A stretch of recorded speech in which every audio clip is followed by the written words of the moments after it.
Hi guys and welcome to another vlog. I'm driving this. This is the 8th generation of the BMW 5 Series. This is the G60. This is the 520i. This is the M Sport. The M Sport is actually the base variant of the new 5 Series and the key is the same as other BMW models. Come on key, focus, focus, focus. So that is a bit disappointing. This is to unlock the car. This is to open the boot of the vehicle. I think this is for hazards and this is to lock the car. It gets the M color. It feels plasticky. It feels very light. You know why it's disappointing? Because the older 5 Series, the G30, which definitely looks a lot better, that particular car came with the remote key with which you can move the car ahead and behind as well. The design has been inspired from the iX. It's not that impressive, but before we get into a lot more detail about the design, straight away, let's open the engine bay. 1, 2, 3, 4. Yeah, 4-cylinder engine, BMW written right there. That is the BMW logo. And that is for the washer fluid. It does not get insulation, which is quite surprising. It gets strut braces. The engine has been pushed more towards the cabin for better weight distribution. And straight away, let's just shut this. Yeah, it doesn't shut with one effort. And now it is not going to shut. So there's a bit of a problem in terms of BMW's hoods, which don't shut from one side and often get stuck. So that's something which I've faced with a lot of BMW cars. But anyways, there, it has finally shut. The design, do you like it or not? Let me know in the comment section below. The grille is closed right now and that is the USP of this car, that in spite of this car not being born electric, it has a good CD value of just 0.22 or 0.23. That really works for the i5 of course. That is the radar for ADAS system. There's a camera here of course and it gets 6 parking sensors at the front because it gets self-park too. Meanwhile, the indicator is functioning at the moment. It's a bit weird the way the indicators actually work on this car. Meanwhile, there's an air curtain here which is very much functional as well. That is the towing hook of the vehicle. The LED DRL, these are actually BMW LED lights. It actually says BMW LED right there as well. Now, the design could be a lot better. However, BMW is making some weird designs. Thankfully though, this car does not have the split headlight setup like the 7 Series. Now, this being the M Sport has the M badging right there. The tire size happens to be 245/45/19. M badging there too. There's a camera here on the mirror. In fact, it gets 2 cameras there for lane keep assist. There's a rain sensor there as well. And the wipers have the nozzle on them itself. That's kind of different. There should be some number here. I don't know why there is none. Yeah, otherwise usually the nozzle is placed right inside. But here it's a bit different with this particular car. Flush door handles. Oh God, the car is locking itself. That's not what you're supposed to do. So the flush door handles are done for better aero efficiency of course. Rear tire size is the same as well. It says 5 here because in the car which we will be getting in India, this thing will be illuminated in white for the ICE powered car. For the electric version, the i5, it will be blue and it will pulsate when the car is charging. There is the antenna of course, and the rear design is not impressive either. I don't like the design at the rear. It's again a bit weird. Meanwhile, there's a camera here with a spray as well to clean the camera of course. You get 6 parking sensors at the rear because self park is there now. This is a reflector I think. Gloss black finishing of course. Diffuser treatment. This is the rear fog which also converts. Oh my God, the boot opened because I had the key and it detected me, so automatic boot opening happened as well. So this being the rear fog also converts into the reversing light. That is a diffuser treatment. But for the first time in a BMW 5 Series, the exhaust is actually hidden right below. There's just one single exhaust, so that has also happened. BMW is becoming weird these days. Anyways, the boot is 520 liters because this is the 520i. Of course, there's some storage space here. There's some storage space here as well. This is the first aid kit, I think so. Meanwhile, there's a button here. When you press it, the car can get a bit rude because this thing comes out, which is obviously for towing something. That is also given here. There's the warning triangle. It gets the power tailgate function, which is not really needed, but that thing looks weird. However, you get a towing hook behind this. When you open it, obviously you can access it as well. 520i written right there. Rear lights, okay, not that great. Says BMW, and this is where fuel goes in. So the length of this car is 5.1 meters, 5060 mm to be precise. So the car has become longer now and it has also become wider. It has just become bigger in terms of size. The wheelbase is also bigger now. In fact, the wheelbase will blow your mind because this car has a wheelbase of almost 3 meters, 2995 mm. But you're not getting the G60. We are getting the G68 in India, the long wheelbase version, which is already on sale in China. That particular car is longer. It has a wheelbase which is longer by 110 mm as well. Let's get inside because the car which we are getting in India gets a better rear seat. So finally they have learned from Mercedes. It's going to get a 31.1 inch cinema display, 8K resolution, the same as the BMW 7 Series. So who's going to buy a 7 Series now? And this seat can be reclined as well. For that you have to go to the boot, open it, press this button, be careful of that and pull this lever and then 40-20-40 split format. Yeah, that also happens just in case you want more space. But then if you want more space, you should get the X5, not the 5 Series. Door pockets are decent sized here. There's a hump right there and space at the rear is decent in spite of this not being a long wheelbase. That's quite impressive. Under thigh support is decent. It's not the best. Headroom seems adequate enough. and you get lights here on the top. There is no sunroof. There's a USB charging socket here, another one here, two of them right there. These are the controls for the air conditioning. It gets a 4-zone climate control air conditioning and rear seat heating too. No magazine holders here. Yeah, this is a bit hard and not really scooped out either. The dashboard design is really very nice and impressive. Obviously, now it's a new 5 Series, so it has to take the step up in terms of interior quality. Center passenger does get a head. You get an armrest with 2 cup holders too, and yeah, that's for the isofix seats and all that. Quality of the cabin is very impressive. AC vents here, AC vent here as well. Getting in and out can be a bit difficult because obviously now this car is quite low to the ground. Now let's get into the driver's seat. Lot has changed, like I was showing you. This is where the water comes when you use the wipers, and indicator has been placed on the outside rear view mirrors as well. But come on BMW, the G30 looks so much better. What have you done with the G60? Okay, I know the G60 one is also coming, which is the 5 Series touring, or already has come, I don't know. I'm living under a rock. Now let's get inside. For starters, you get a dead pedal right here and the airplane design on the brake pedal, because obviously BMW used to make aircraft engines too. Someone's number, please don't call. Meanwhile, you can adjust the steering wheel using this switch, so electric adjust obviously. And the seats are fantastic, amazing quality of the seats. This tells you what should be the tire pressure, and this is for the seat adjustment, so you can adjust the lumbar as well. You can adjust the under thigh support too, but for that you have to get into the screen. How do you do that? Very simple. First you press this button. When you do that, it will open a menu, and then you press this button, and then you can extend the under thigh support by pressing the button, which is quite cool. Now you can increase or decrease the under thigh support, but you have to get into the screen, which makes it a bit complex and unnecessary. Why can't they have all the controls in one place itself? In fact, you will notice one thing, that this is to tell people when have you parked or how long you're going to be parked. This is a very German thing, and this is to scrub out ice from the car, and this is the AC vent. These are the controls for the lights. This is for the rear fog, and here you will see that it has got a touch panel to decide the speed of the AC vents. So now everything has become very different. In fact, the AC vents are also hidden, so AC vent is right here, right there. So yeah, a lot has changed here. Now it gets a glove box which is decent size. That is the high visibility jacket. Even the manual is quite big as such. Now it's not shutting on one go, it's getting stuck somewhere. Now it's shut.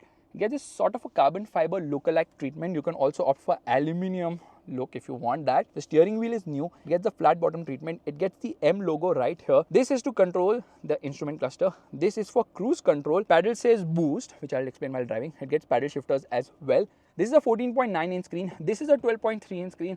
The screens are fantastic. It's a nice large curved display. However, the problem is the display here is not that good. I mean, the whole graphics and all are just out of place. However, you get this augmented reality, which you can see right now. I've turned on the camera. I can go into the settings and change a lot of things. What is the stuff I want to see here? And depending on the drive mode, it actually changes everything right there, which I will show you when driving. Obviously, it gets a heads-up display, which is quite crazy because it shows you a lot of information, and you can obviously change the heads-up display mode too. This is auto dimming, but this car does not get a sunroof. Yeah, that is actually optional. Meanwhile, you get a mirror here along with a light, which is kind of small. Microphone on the top, a handle to hold on to here. Same is the case there as well. Everything is the same actually. This is for the light on the top, and there is nothing here to actually open the sunroof. SOS, when you press this, ketchup will come out. Just kidding, that is SOS. Oh my god, is that a BMW M3 key? Yes, it is. Meanwhile, this key also looks quite cool. I don't like the new key actually. Wireless charging pad, twin cup holders, 2 USB-C charging sockets. This all is a fingerprint magnet. However, it gets this crystal effect here. Yeah, that is actually optional if you want the crystal effect, but that crystal effect looks super duper awesome. So this is actually for the engine start. This is for the gas selector. That one was much better. This is for the iDrive controller. They still have this, which is amazing because Mercedes doesn't have it anymore. This is for the volume controller. This is to get into my modes, and when you do that, you can change the various drive modes here. So this digital art is just ridiculous and stupid. Why would you have that in a car? I don't know. But then cars are becoming gadgets now. So you can change a lot of things from here. So I'm just going to get into personal, wherein you can tweak a lot of things if you want. This screen is fantastic. Let's straight away get into reverse. The reverse parking camera is amazing. It has got multiple views for the camera as well. And the camera is so alert now. If you're coming near an obstacle, the camera will automatically change the view to. So here I can change a lot of things. It has got self-park. It has got reversing assistant. I can go for a panoramic view as well, which is not happening right now. But anyways, we will come into the, what is wrong with you, 3D view. So yeah, that is also amazing. But attention to detail seems a bit poor here because my car does not have a black colored roof. However, it's showing a sunroof in this particular car. I don't know why. Now it's saying start reversing assistant. I do not want to do that at the moment. So I'm just going to come out of drive. This is for the electric parking brake. This is for the auto hold function. And this is very easy to operate because they're physical buttons. Here you get some storage space as well, which is needed. And there's a cigarette lighter too. I don't know why Germans are obsessed with cigarette lighters, but yeah, that is also there in this car. Now that is the interactive light bar, which basically will change the color if you get a call or in case you're trying to get out of the car and someone is there in your line of sight. In fact, if I press the hazard button, it becomes red. Yeah, that's also cool. Now again, we have seen it in the BMW 7 Series. Yes, it is new when you see it from the 5 Series perspective, but it is not new when you see other BMW cars because everything seems to have come from other BMW cars here. However, this car has got something really cool and funky. Firstly, this screen is just amazing. The camera quality is amazing. Yeah, it's just amazing. It has got gesture control. I think so. Yeah, it has got gesture control. It has got voice commands and all that. But the menu is just too expansive. There's so many things in this menu. Look at this. There's Android Auto and Apple CarPlay. Both of them are wireless. Connected drive because obviously it has got connected car features. Football app, German football that is. Alexa. And then you come down, you realize that this car is overloaded with way too many things like news, podcast. There's also a YouTube app right there, so you can watch videos when the car is standstill.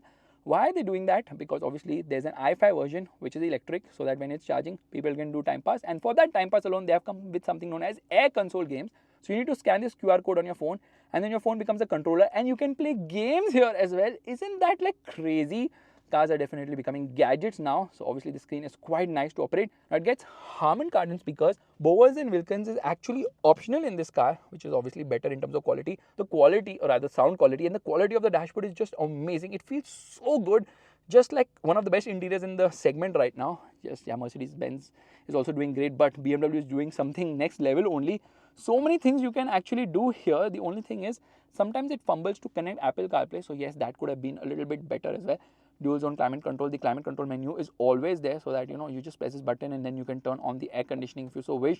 So it just makes it easier to operate it because physical buttons are not there. Thankfully, there are physical buttons for the infotainment controls, and you can control the AC vents from here, which is good enough. I think there are some buttons here for the air conditioning, so you can go for max, both for the front and rear defogging functions, because that's obviously something which is extremely important. Now this screen changes depending on the mode, and you can also go into this menu and change a lot of stuff. So I can go into the layout and I can change the layout as well. It's a bit gimmicky. I miss the old dials. I think the old dials were way better. I don't know what BMW is up to, but yeah, they shouldn't have changed it the way they have right now. Old ones definitely look better. This is so plasticky. Mercedes offers metal buttons here, which is something I definitely appreciate. And getting in and out is obviously a little difficult because the car is like really low. Obviously, because it has been done for better efficiency. With the i5, everything is all about efficiency. And then because they don't really have different platforms, they have to give it to the 5 Series as well. No height adjust here for this front seat belts. But what a comfortable car. Interior looks lovely, sort of minimalistic. But then obviously we have got a lot of physical controls here as well. Some of them are a little touch sensitive, so they are not very responsive as such. But the best thing about this car is that Mercedes is giving 64 colors ambient lighting, but BMW is like, we are still going to offer you 15 colors only. There's something known as interior lighting here. Let me open it, and there are these 15 colors only. Why BMW? Why you're not moving ahead of that? So a lot of things can be changed by getting into this menu, and then obviously you can browse through so much stuff. There's always a compass as well. Anyways, let's start driving right away. Okay, let's start driving. I think the car is already on. So here, straight away into drive, and off we go. That was smooth. So the thing is, when you actually turn on the car, or rather unlock the car, it projects some light from just behind the front doors. It also projects lights from the outside doors, the door handles. I mean, the door handles are on the outside. I mean, they're also on the inside, but they obviously projected on the outside. I just turn on the navigation right now because we will need the navigation to go where we are trying to go today. And beyond that, okay, it's clear. So I think we can move. So beyond that, this car also does this nice light show on the tail lights when you turn it on or turn it off as well. So all those things also happen. So some bit of drama, and obviously the ambient lighting is amazing. The heads-up display is just fantastic. There I can see it's showing me exactly where I need to go. So small good bits in this car which are definitely very impressive. Now I'm actually going to change the content mode here, and I am going to actually turn on the AR mode here, which will tell me exactly when to turn, where to turn, and obviously it has the camera view as well. Now this car is powered by a 2-liter 4-cylinder petrol engine, which is I think the B48. It has been used in a lot of BMW cars because that's like the base engine, the cheapest engine, and the engine which obviously powers quite a few BMW cars. So it's known as the 520i because it's 4 cylinders, it makes 190 horsepower and 330 Newton meters of torque. But now it gets a 48 volt mild hybrid system, and the result is that this car now has an 18 horsepower and 200 Newton meter boost. First things first, I need to change my modes and get into sport right away, because obviously we are going to go absolutely bonkers. Come out. Yeah, usually I would turn on the sport displays, but today I have navigation because I don't know where I'm going exactly. So it gives an 18 horsepower and 200 Newton meters boost because of the 48 volt mild hybrid system. The result is the overall output is 208 horsepower and the torque output is still 330 Newton meters, because obviously that 200 Newton meters does not get added to the engine as such, and it is sort of a torque assist more than anything else. Now this car goes from 0 to 100 kilometers per hour in approximately 7.5 seconds, which is decently quick, and the top speed, well, they claim it to be 229 kilometers per hour, 230 kilometers per hour I think, but or rather 220 kilometers per hour. But we are going to be testing the top speed today once we get an open section of the German Autobahn. Now the car is extremely smooth. It's very refined. I think we should use the wipers because this windscreen has become a little dirty right now. So controls and all are nice. Steering is smooth and light, easy to maneuver, so no issues on that front. And in all honesty, the engine is actually quite smooth and refined. There's no stop start button in this car, which is quite surprising. And why is there no stop start button in this car? Simply because it will stop when you're not using it and go on the hybrid, on the battery, the 48 volt. So they're not given it a dedicated button to turn on and off the stop start system. That's how it has been done here. So little different in the way BMW does stuff, obviously. And the engine is very smooth and refined, but gets vocal as you try to speed up. Now the gearbox is smooth shifting. It's a 8-speed torque converter automatic gearbox. Quickly let me tell you that this is actually the base engine. So the 520 is obviously the base engine for, rather the 20i is the base engine for almost everything you see, because then BMW has the same engine in a high state of tune with the 530i, which will actually come to India. In India, it will be badged as the 520 Li, 530 Li, and there will be a 520 LD as well. Diesels have not yet been launched, but there's going to be a 520D, there's going to be a 530D, there's going to be a 540D as well. Hopefully that comes to India. It's never come to India. They have no plans of getting the 540D to India. The 530D is amazing. 6-cylinder diesel engine performance is amazing. However, in all honesty, it is the 530i which does decent numbers, because 4-cylinder petrol, decently efficient as well. This car is also decently efficient. It will return a mileage between 7 to 8 kilometers per liter, again depending purely on your driving style. Drive it very aggressively, and fuel consumption also increases very fast as well, dramatically that is, because that's how the car has been tuned. It has a good low end punch. In fact, turbo lag is very well contained, because this car is extremely smooth, and then it is relying on battery power, because of which obviously turbo lag is better contained. So at low end you get that torque assist, and so you don't feel the turbo lag as such, and obviously it screams all the way to the red line. I don't like the displays are kind of weird. They have my mode, so there's efficiency, there is sport, there's comfort and all that, but this being the M Sport has standard M Sport suspension, which means stiffer springs, stiffer dampers, anti-roll bars, and everything is on the stiffer side here. That is fine, because at the end of the day, a BMW needs to drive with dynamism. By the way, this car has an illuminated grille, which is there on the base variant minus everything. Rather, it's not there on the M Sport, it's there on the M Sport Pro here. But in India, we are going to be getting it on almost all the variants, I think, or at least on the higher end variants, because that's something we need. Now globally, they have a 530e as well as a 550e, which is obviously a plug-in hybrid, and that means that this car will then obviously offer plug-in hybrids better range because of the battery, but it will weigh slightly more as well.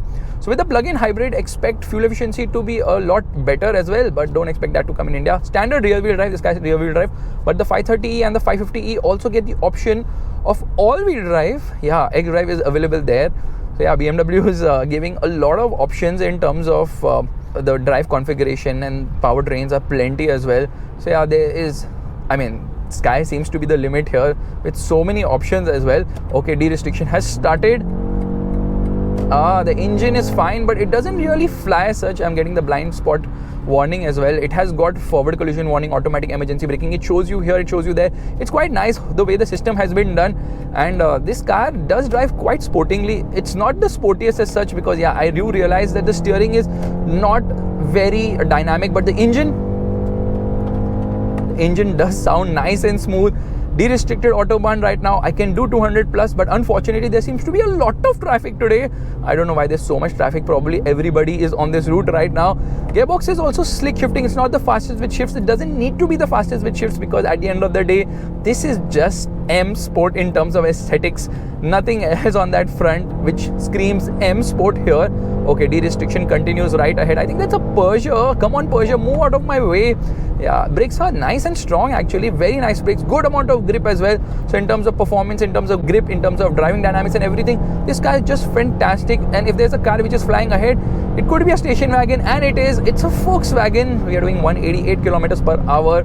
Car feels really solid, very glued to the road at all the speeds, and that is why a BMW is the BMW, but the BMW-ness is going. Obviously, this is not the best 5 Series. The best 5 Series for me personally is the E39, and obviously the G30, the previous generation, the 7th generation of the 5 Series is also fantastic. Now, the price range actually starts at around 85 lakhs is what I expect in India, and it will go almost till a crore. That's how they are going to price this car, obviously, because the current 6 Series is priced at rupees 88 lakhs. But remember one thing, that the 5 Series is technically replacing the 6 Series, because the 5 Series which we are getting in India right now is short wheelbase. So we are going to be getting the longer wheelbase version, which is technically the 6 Series, but the 6 Series has been discontinued globally.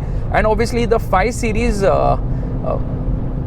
I mean, the BMW strategy, I'm just getting confused thinking where do I go next in the navigation, although it's telling me a lot of things here. Thankfully, this Volkswagen guy realized that enough of blocking others, just move out of the way, and he has left our route. So here we go, and the car is comfortably crossing 200 kilometers per hour. In fact, top speed of this car is around 228.9 kilometers per hour. It does do 229, but progress dulls dramatically past 200 kilometers per hour. It just doesn't feel fast enough. But here we are, 220 kilometers per hour. This is something you can do legally here in Germany because of the German autobahn, which is freaking restricted. And that's it, 228 kilometers, 229 kilometers per hour, 230 kilometers per hour, 231 kilometers per hour, and it will not go any further. Brakes are really very strong and nice, quite impressive. The car is a joy to drive. It is an absolute joy, but this engine is not a joy at all. It is not that exciting somehow. This engine doesn't give you that push or the rush, but then things are becoming very smooth now. There's obviously the i5, which is electric, which comes in 3 variants. There's the base one, which is rear wheel drive, obviously, and then as you go for high variants, power increases. The top one, the i5 M60, actually has a colossal 600 horsepower. That's a lot. That's a crazy amount of output. Okay, you notice something, how it's telling me exactly where I need to go. That's quite nice and funky as well. Steering is so light, I don't know why. Engine does not hesitate at all, and obviously I can put the gearbox into sport as well. Then there's manual mode too, which I don't know if it holds on to a gear or not, because right now we are in a place where I can't really give it the beans, but there are roads where I can give it the beans, and I thoroughly enjoyed pushing this car to the top speed. I think the top speed is restricted there because I think this car can do a lot better. It can go a lot faster. That is the kind of performance it has to offer. Very impressive indeed. And there we are coming to another signal. So this is the cluster architecture, and BMW has played an absolute amazing what do we call it, shatranj, by giving us the i5 on the same platform. So i5 and the 5 Series are visually very same, the underpinnings are similar and all that, and that is the reason why BMW is doing way better in terms of electric cars, because that is a very good game plan by BMW, obviously. So as I see it, the new 5 Series is fantastic. If you can get over the looks, you will definitely love this car. It's smooth, it's refined, this base engine is also punchy enough, and obviously it's fast, has a lot of tech, a lot of cool tech, if I may, and the interior is just fantastic. It is fabulous. This is BMW's longest running nameplate. Yeah, the 5 Series actually debuted the series moniker in BMW cars, and it is on sale since 52 years. So 1972 was when the first generation came, and from the second generation we have been getting the M5, and oh my goodness, what have I run into right now. So this car has a 60-liter fuel tank, which is decent size. It's big enough, so no complaints on that front at all. And I think we just take a turn right here. I've put the location of a falafel shop right now. Yeah, I'm quite hungry early in the morning. And driving through town, you realize that it's super smooth and refined. It's just like so silent, this car, even though I have put the gearbox in the wrong mode right now, just making some sound here and there. So guys, this is my video of the new BMW 5 Series, the 8th generation model. It's absolutely fantastic. The engine, the performance, the dynamics, amazing. do one thing, just wait for the M5, because the M5 is the version to buy. If you like this vlog, make sure to give the thumbs up, that's the like button, and also subscribe to the channel. And thankfully BMW will continue to give us the 4.4 liter V8 engine with more than 700 horsepower, because now it's going to be a plug-in hybrid. Bye bye.